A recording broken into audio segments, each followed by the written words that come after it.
I got so much motherfucking design on right now. Break it down, bring it back, make it clap. I got 3 old thoughts, new guap, where that thing. Bitches on my line, and you know.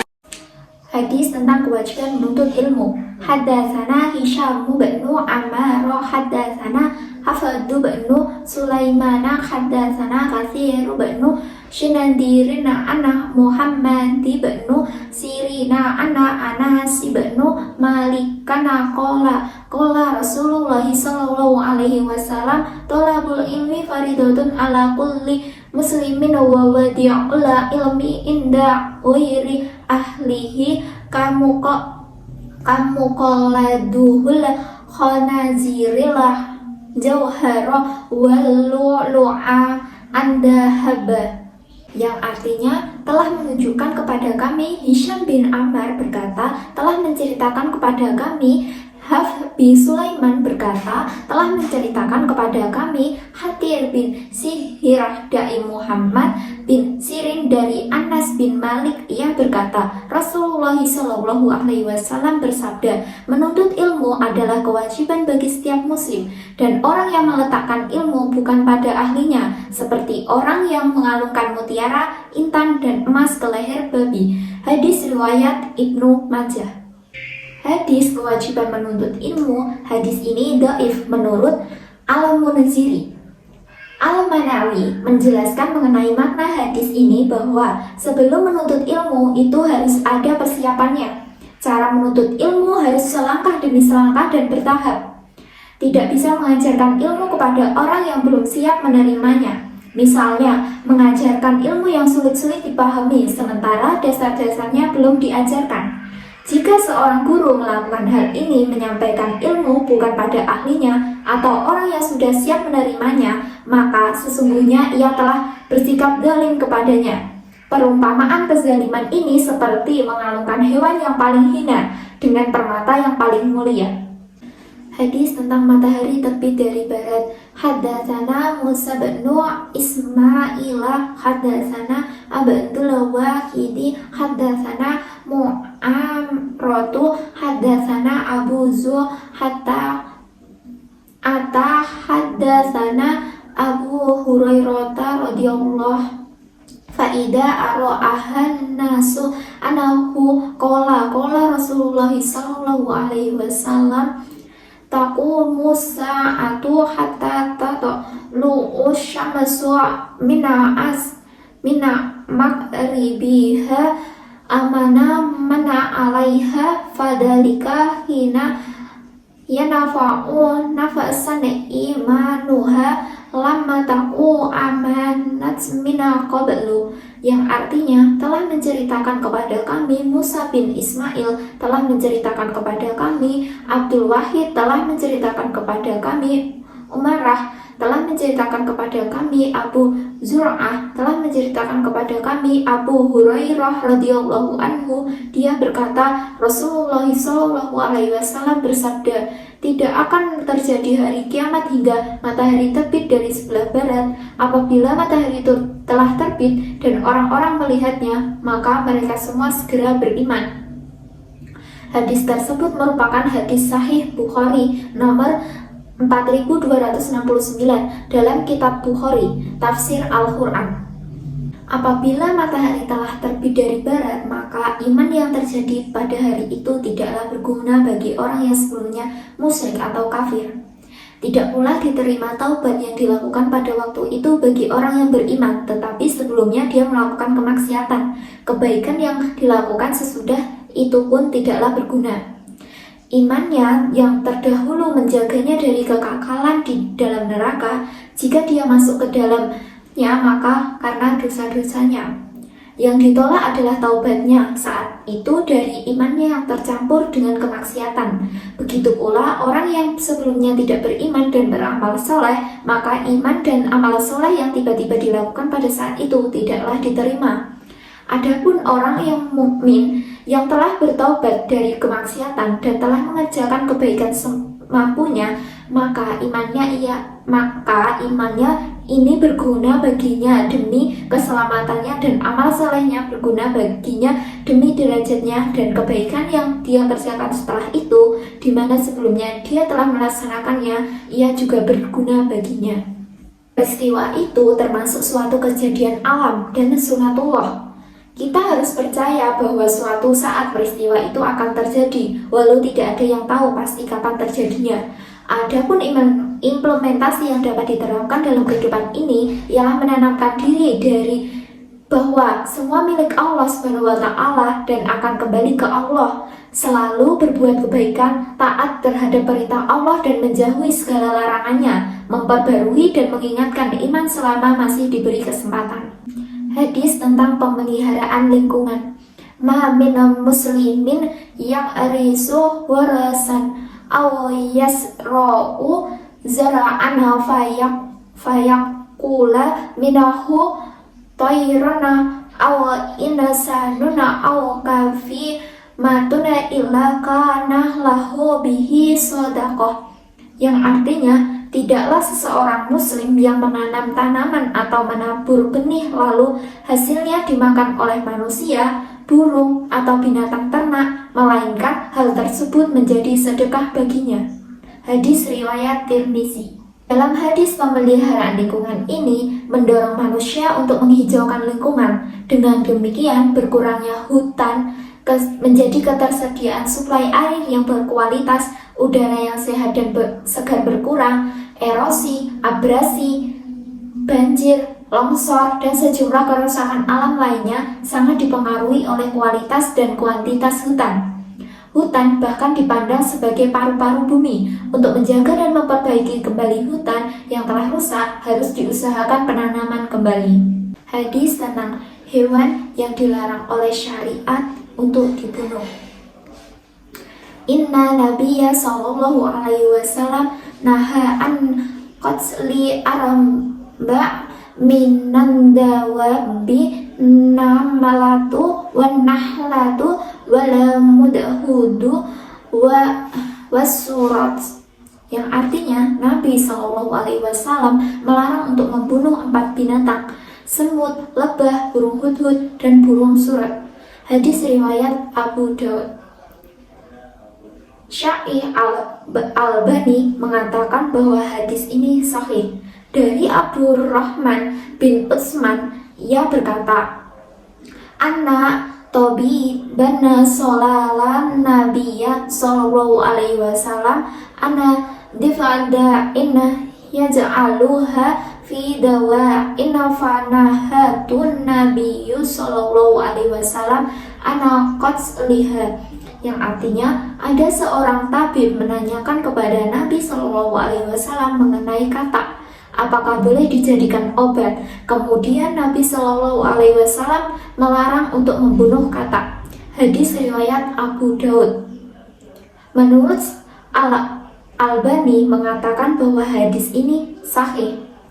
Al-Khattabi mengatakan hadis ini menunjukkan bahwa kata itu haram dikonsumsi dan ia tidak termasuk hewan air yang dibolehkan untuk dikonsumsi.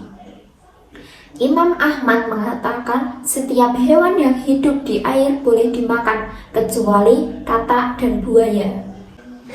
Hadis tentang operasi hitung perkalian. Mana somaro madona summa atsba'azmu sitana mina syawalina kana kasiyanindah, yang artinya barang siapa berpuasa Ramadan lalu dilanjutkan dengan puasa 6 hari di bulan Syawal, maka seolah-olah telah berpuasa setahun penuh. Hadis riwayat Muslim atau hadis riwayat Bukhari. Hadis tentang operasi hitung perkalian ini hadisnya sahih. Terdapat keutamaan ibadah puasa, yakni puasa bulan Ramadan dan puasa bulan Syawal. Rasulullah menyebutkan bahwa ibadah puasa Ramadan ditambah 6 hari puasa di bulan Syawal sama halnya dengan puasa selama setahun penuh. Pada hadis operasi hitung dijelaskan melalui Al-Quran surat Al-An'am, tepatnya ayat 160. Allah berfirman, barang siapa membawa amal yang baik, maka baginya pahala 10 kali lipat amalannya. Berlandaskan ayat ini diperoleh bahwa nilai pahala ibadah seseorang selama 1 bulan akan bernilai pahala ibadah 10 bulan atau dikalikan 10 di sisi Allah SWT, dan tentu pula nilai ibadah yang dilakukan selama 6 hari di sisi Allah SWT akan sebanding dengan nilai pahala selama 60 hari dikalikan 10 atau 2 bulan. Dengan demikian didapat hasil akhir 10 bulan ditambah 2 bulan akan sama dengan 12 bulan atau 1 tahun. Hadis tentang refleksi atau pencerminan.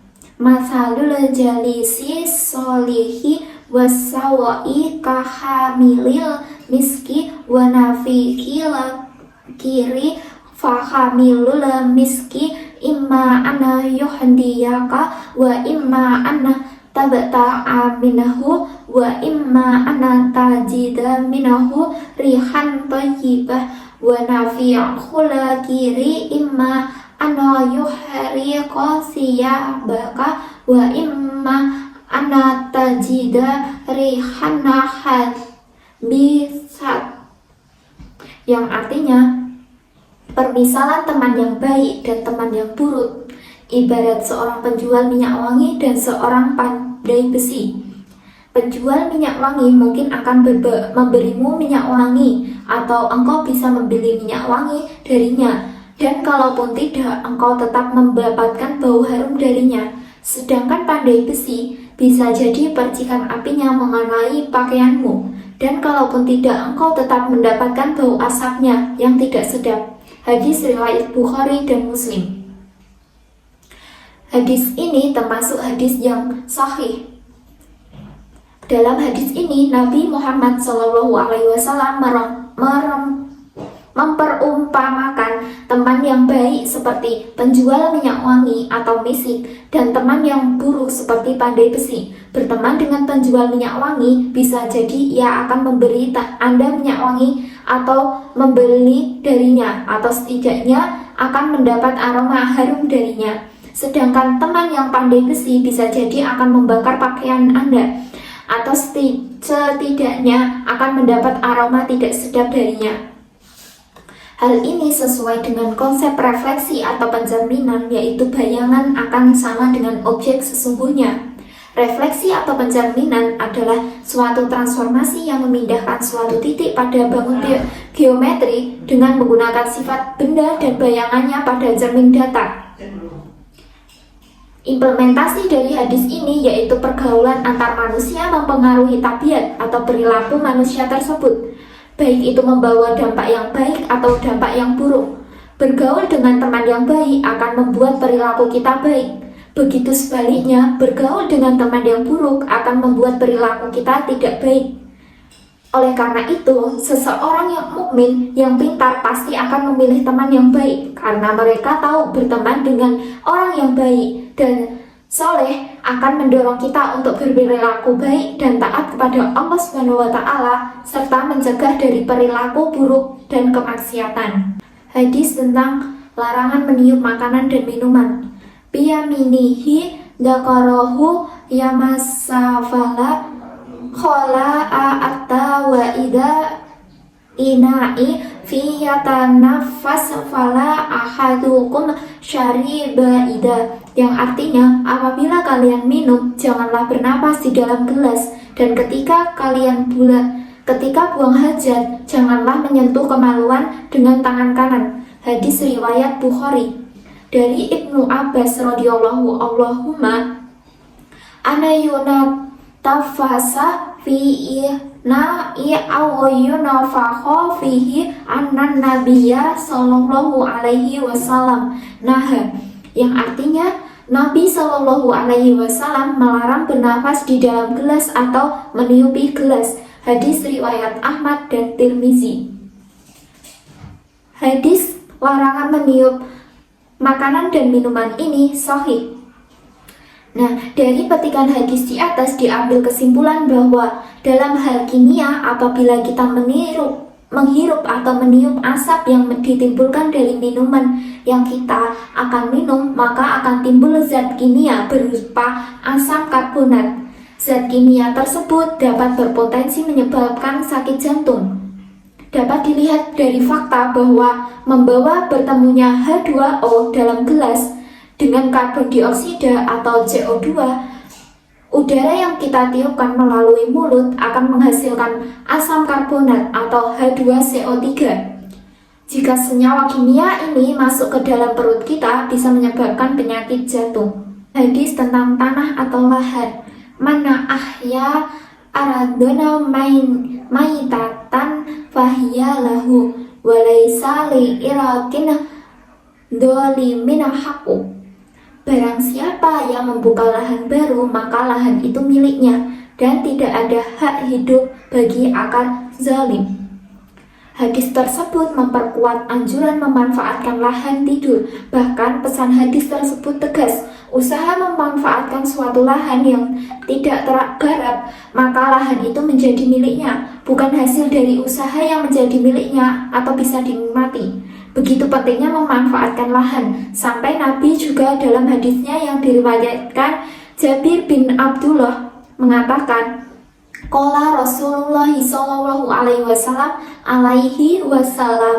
mana kanat lahu ardu fayas ro'ha fa inna lama yana ro'ha fala yu'aridha akhahu.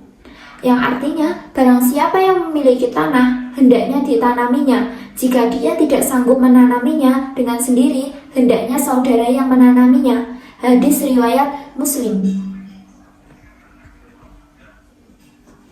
Dari hadis inilah pemanfaatan lahan atau tanah untuk kepentingan tidak hanya manusia, tetapi juga hewan, tumbuh-tumbuhan, ekosistem secara keseluruhan. Dengan menggarap lahan secara efektif, diharapkan kekurangan dan kelangkaan pangan bisa dihindari, sekaligus memberi kesempatan orang miskin karena tidak mempunyai lahan garapan yang cukup untuk meningkatkan taraf hidupnya. Bad, make it clap.